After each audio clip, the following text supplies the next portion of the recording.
Hello and welcome to Cotton Innovations Limited. At Cotton Innovations Limited, we love to share with you the tools and techniques that help you improve your processes day by day, whether it be specific activities or just generally. And in this series that we're looking at communication styles, one of the really useful ways of mapping those communication styles is to use something called the SIPOC map. The SIPOC stands for Suppliers, Input, Process, Output, Customer, and it's a really powerful tool in that world of trying to understand why things work and why things don't work. So how do we use the tool?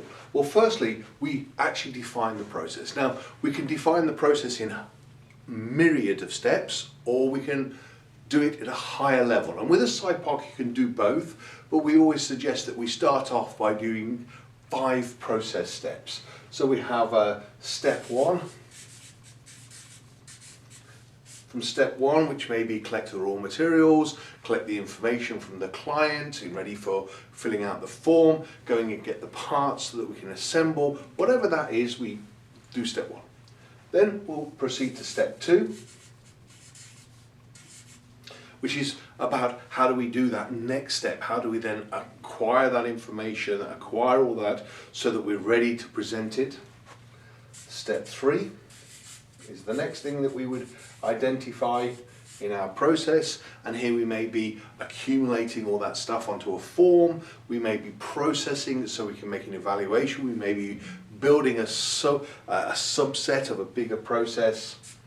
That will then take us to step 4.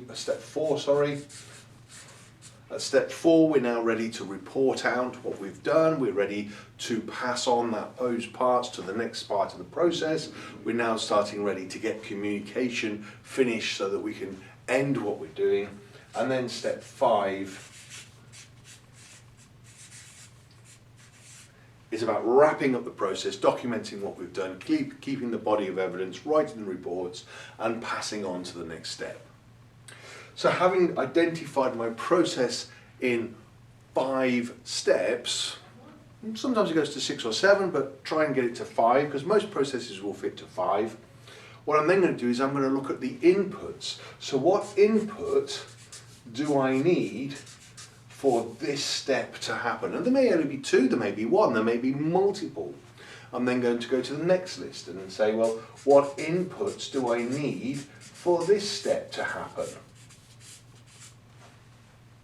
What I'm then going to do is I'm going to say, well, okay, what inputs do I now need for this step to happen?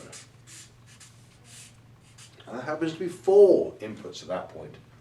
When I get to the next step, what inputs do I need here? We're going to say there's just 1 input at that point. And then finally, what input or inputs do I need to be able to finish my process? So I start off by identifying my process steps, and then I identify what inputs do I need. Now the trick here is to list the inputs you need, not the ones you get. Then I'm going to identify who supplies which input. Who is responsible for making these inputs?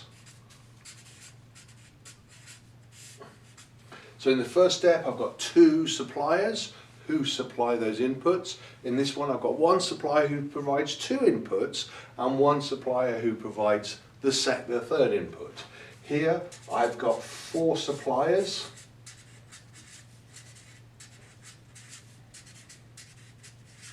And they are each responsible for delivering that input. Here I have 1 supplier. And then finally, who supplies this, and they happen to provide both of those inputs. Now the supply could well be me, or it could be a 3rd party or a 2nd party that provides this information. So we start off by doing our process, then we look for our inputs, and then we look for who. Who is the person who's responsible? Now I've got that, I can now look at the next step, the next column, which is the output. So this step delivers an out here, it delivers an out here. At this step, there's only 1 output that's delivered. At this step, there are 3 outputs that are delivered.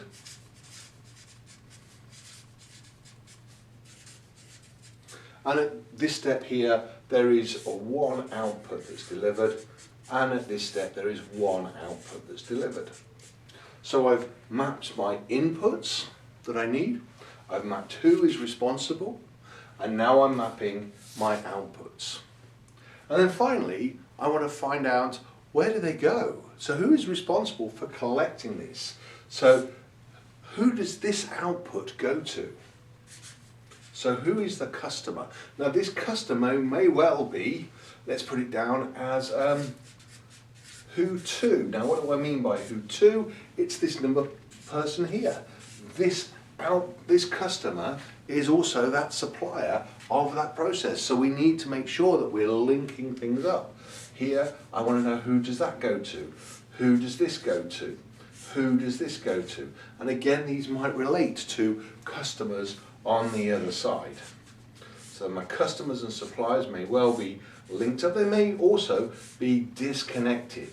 So who are the people I'm going to be sending this information to, and who are the people who are sending this information in? What is it I need? What do I get? Now the useful thing here with this tool is I can use this tool and I can start identifying within my process, actually we never get that input. We have to go and find that input. We never get that input. We never get this input. And what I'm now able to do is link that back to find out who should have been responsible for passing that information on. Equally, we can sit there and go, this person here, we have no idea what they do with that data. Now's a great opportunity for me to ask a question. Do you really need that? Can I delete that from the process, which makes my life easier? So part of the communication of a process is not just the NLP that we've been looking at, it's not just transactional analysis that we've been looking at, it's not the ability to communicate using Belbin and all that sort of good stuff that we've talked about.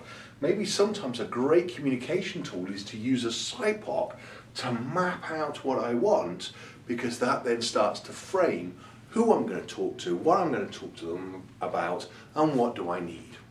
I hope you found this useful. Please reach out to us at Content Innovations if you'd like to know more information about using this tool, about building more and more effective processes and communication tools within your organization. Details at the bottom of the screen. We look forward to your contact, and we look forward to connecting with you and helping you with your organization. Thank you so much for reaching out to us. Goodbye.